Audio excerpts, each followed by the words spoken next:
আর কি করবে?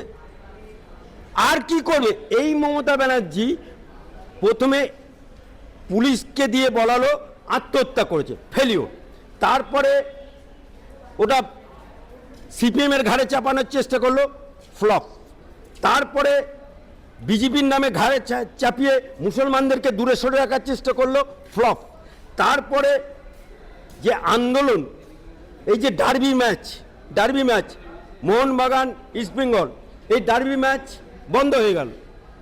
এ বন্ধ হতে ভাবলো যে আর আন্দোলনটা স্থগিত, উল্টে গড়তে গেল গাড়ু, হয়ে গেল ভাড়ু। আন্দোলন আরো ডার্বি ম্যাচে।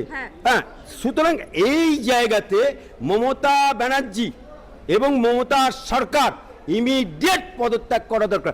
তাই ওরা, এই মমতা ব্যানার্জি নির্লজ্জ মুখ্যমন্ত্রী, বেহায়া মুখ্যমন্ত্রী, ঢেমন মুখ্যমন্ত্রী। এই মুখ্যমন্ত্রী মদ খেয়ে মরলে 2 লাখ টাকা দিয়ে দেবো, নাহলে সিভিকের চাকরি, নাহলে হোমগার্ডের চাকরি। তাতেও যখন হলো না, এত নির্লজ্জ বেহা এই মুখ্যমন্ত্রী যে বাংলার একটা মেয়ে হবু ডাক্তার দুনিয়া থেকে চলে গেল, তার বাড়িতে গিয়ে বলছে 10 লক্ষ টাকা দেবো। আরে জীবনের মূল্য কি 10 লাখ টাকা?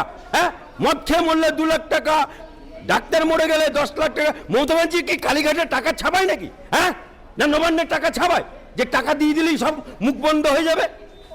টাকা দিয়ে মুখ বন্ধ করার চেষ্টা করে।